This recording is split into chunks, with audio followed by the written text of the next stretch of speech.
తోటకూర పలావ్కి కావలసిన ingredients whole garam masala అండి, కొంచెం జీలకర్ర మాత్రం యాడ్ చేశాను. మన ఇంట్లో ఏవి ఉంటే అవి తీసుకోవచ్చు. అల్లం వెల్లుల్లి పేస్టు, సాల్టు, 1 టీ స్పూన్ ధనియా పౌడర్, 2 పచ్చిమిర్చి, 1 ఉల్లిపాయ, కొత్తిమీర, పుదీనా అండి, 4 కట్టలు మన తోటకూర అండి. నేను 2 గ్లాసులు రైస్ అయితే తీసుకున్నా. కొంచెం ఆయిల్. ఎలా చేసేద్దామో ప్రాసెస్ చూసేద్దాం. కుక్కర్లో చేసుకుంటేనే త్వరగా అయిపోతుందండి. నార్మల్గా చేసుకున్న కూడా ఇంకా టేస్ట్గా ఉంటుంది కుక్కర్లో కంటే కూడా. నేను 3 టీ స్పూన్లు ఆయిల్ వేసా. నెయ్యితో కూడా చేసుకోవచ్చండి.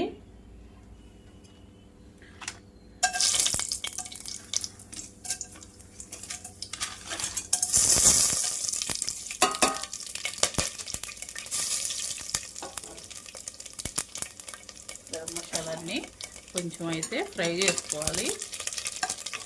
ఇలా ఫ్రై చేసుకోవడం వల్ల ఫ్లేవర్ అనేది బాగా వస్తుందండి.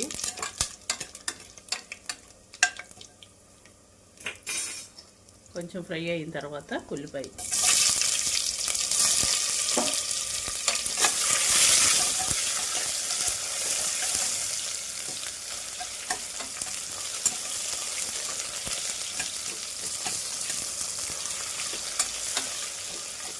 ఇలా సన్నగా కట్ చేసుకుంటే బాగుంటుందండి ఉల్లిపాయ.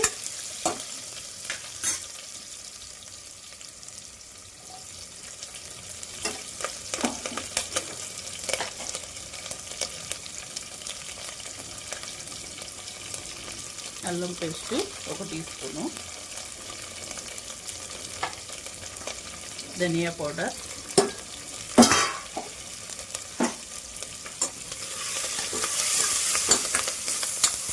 మంచి అరోమా అయితే వస్తుందండి.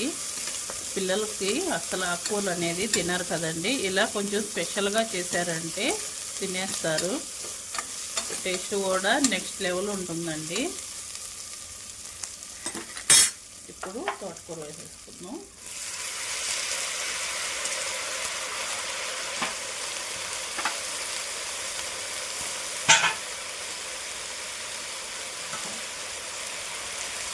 సాల్ట్. మన మసాలాలో ఈ తోటకూర అనేది బాగా ఫ్రై అయిపోవాలండి.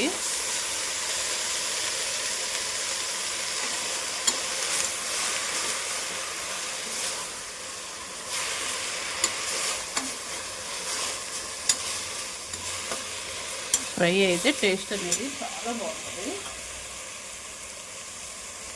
పుదీనా, కొత్తిమీర కూడా ఫ్రై చేసేసుకోవాలి.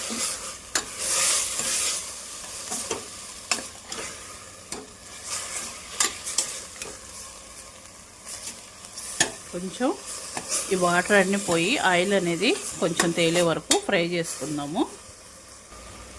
చూసారు కదండి, ఇలా ఫ్రై చేసుకున్నప్పుడు రైస్ వేసేసుకుందాం.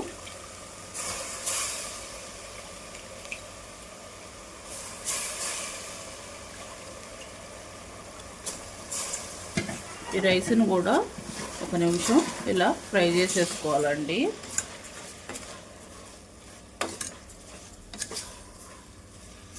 చూసారు కదా, ఇలా ఫ్రై చేసుకోవాలి. 2 గ్లాసులు రైస్కి 3 గ్లాసులు వాటర్ అనేది వేసుకుంటున్నా. సాల్ట్ సరిపోయిందేమో ఈ స్టేజ్లోనే చెక్ చేసుకోవాలండి.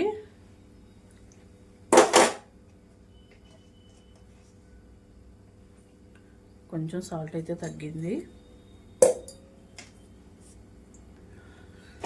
ఫస్ట్ విజిల్ హైలో పెట్టేసి 2వ విజిల్ సిమ్లో పెట్టేయాలండి. 2 విజిల్కి కరెక్ట్గా అయిపోతుంది. 2 విజిల్ అయితే పెట్టేద్దాం. 2 విజిల్స్ అయిపోయాయండి. చూసారు కదా, చక్కగా అయిపోయింది. ఏం తేమ కూడా ఉండదండి దీంట్లో. అంత బాగుంటుంది. చూసారా ఎంత పొడి పొడిగా ఎంత బాగా వచ్చిందో. ఈ పులావ్ తోటి చికెను, పన్నీర్ కర్రీ, పెరుగు రైతా ఏ కర్రీ అయినా సూపర్గా ఉంటుందండి. చాలా బాగుంటుంది కర్రీ. ఏ కర్రీ వేసుకున్నా కూడా పిల్లలకైతే ఒకసారి ట్రై చేయండి, ఇలాగా ఖచ్చితంగా తింటారు. మా ఛానల్ కానీ ఫస్ట్ టైం చూస్తుంటే ప్లీజ్ లైక్ చేయండి, మీ సపోర్ట్ మాకు ఎంతో అవసరం. Like and share. మరొక మంచి వీడియోతోటి మళ్ళీ వచ్చేస్తాను. అప్పటి వరకు బాయ్ బాయ్.